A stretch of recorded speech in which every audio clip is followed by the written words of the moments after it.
Bonjour à tous. Médecine Augmentée se penche cette semaine sur la formation médicale, un secteur en pleine évolution grâce à la généralisation des outils de simulation. J'ai mal à la poitrine, ça me serre, ça me serre. Bonjour monsieur. Bonjour docteur. Qu'est-ce qui vous arrive? J'ai mal à la poitrine, Et ça serre, je me sens pas bien. D'accord. Ils sont capables d'exprimer une douleur, une interrogation ou encore une angoisse. Les mannequins haute fidélité permettent aujourd'hui de tester les étudiants sur leurs connaissances théoriques en les plongeant dans des situations ultra réalistes. Ici, sur la plateforme de formation Illumins de l'Université de médecine Paris-Descartes, le recours aux mannequins constitue le socle de la formation par simulation. Une pédagogie moderne qui vise à éviter de faire ses premières armes sur les patients. Il y a deux rationnels à l'utilisation de la simulation. La première, c'est cette exigence éthique de dire on ne s'entraîne pas pour devenir un médecin sur un vrai patient, mais on utilise des techniques comme des mannequins par exemple pour acquérir un certain nombre d'expériences, d'expertise et de compétences techniques. Puis la deuxième, effectivement, c'est la problématique de la qualité de la sécurité des soins. On a mis beaucoup de temps à reconnaître que nos métiers étaient des métiers à risque et qu'on avait malheureusement des mauvaises pratiques pouvant conduire à des décès et pouvant conduire à des erreurs médicales très graves, engageant des complications, de la morbidité et aussi des surcoûts. Il a fallu attendre le rapport américain To Err is Human en 2000 aux États-Unis pour dire que les erreurs médicales étaient probablement une des causes principales de décès ou de morbidité sévère pour nos patients.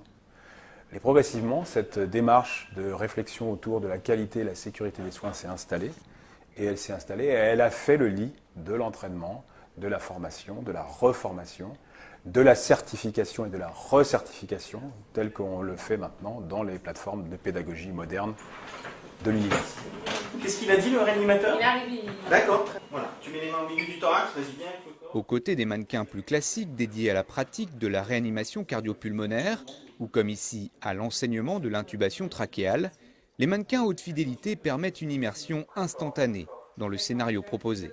Il y a à l'intérieur du corps une machinerie, un pilotage électronique qui est piloté à distance, sans fil, et qui va respirer, parler, saigner, pleurer, répondre à des questions, suer, convulser, qui on peut prendre les pouls.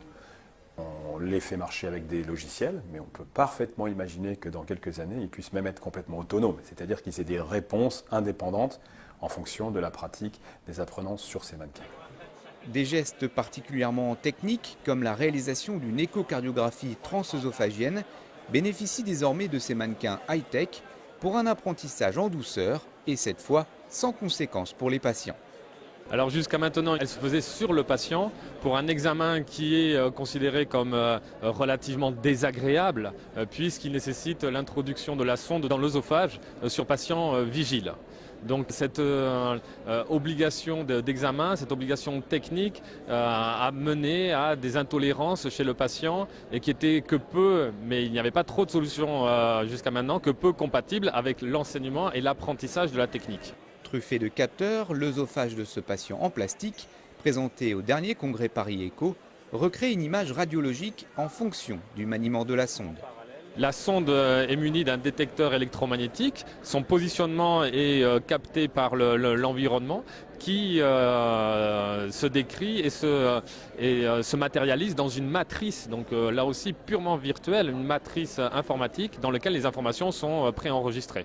Toutes les informations que vous avez à l'écran actuellement sont de la reconstruction mathématique sous forme de vecteurs. Donc il faut imaginer la complexité de liens de chaque point sous forme de vecteurs. Ça sous une forme physiologique normale. Et puis effectivement, on peut monter des modèles pathologiques comme à l'écran. On a vu un prolapsus de la valve mitrale ou sur une autre image, une valve mécanique. Pour l'apprentissage de l'échographie transophagienne, c'est-à-dire pour les seniors, les internes en cardiologie ou en réanimation, eh bien là il y a un confort manifeste puisqu'on peut passer des heures et des heures sur le mannequin sans avoir à occasionner la moindre gêne chez le patient. Et la simulation médicale peut même prendre des formes itinérantes, à l'image de l'opération Aspro-Truck. Inaugurée fin 2015 par ses parrains Evelyne Delia et Jean-Claude Narcy, ce camion sillonnera les routes de France pour s'arrêter dans les établissements de santé privés, se connecter avec les blocs opératoires et assurer notamment des séances de formation sur mannequins humanoïdes. Les praticiens ou les équipes seront dans le camion et ce sera retransmis depuis leur bloc opératoire où le mannequin de fidélité sera admis, de façon à regarder comment se passe la simulation et voir comment chacun réagit, en bien ou en moins bien, de façon à pouvoir progresser ensemble. Et puis à côté de ça, on aura des formations théoriques le soir sur les thématiques les plus importantes, comme par exemple le défaut d'information qui est important chez nous. Et en plus, on aura au sein du camion des pelvic trainers, donc de la façon dont les gens pourront venir s'entraîner vraiment à des gestes, par exemple pour la cœlioscopie, directement dans le camion. Et les scénarios de simulation sont déclinables à l'infini, des situations les plus communes aux événements exceptionnels. Des techniques sur mannequin haute fidélité, donc de simulation de l'équipe, les grandes urgences, on va dire, le choc hémorragique, le choc septique. Et puis aussi des simulations procédurales à la demande, comme par exemple en obstétrique la dystocie des épaules. C'est un peu comme en aéronautique, c'est une situation rarissime. Et donc les obstétriciens ont du mal à être rodés à ça, puisque ça leur arrivera peut-être 1 ou 2 fois dans leur carrière. Donc la simulation permet de se préparer à cet événement rarissime. Et ça, on peut le faire. Lancée en partenariat avec un cabinet d'assurance, cette unité mobile de prévention du risque opératoire vise une diminution du nombre moyen de sinistres par praticien de l'ordre de 30% dans les 3 prochaines années.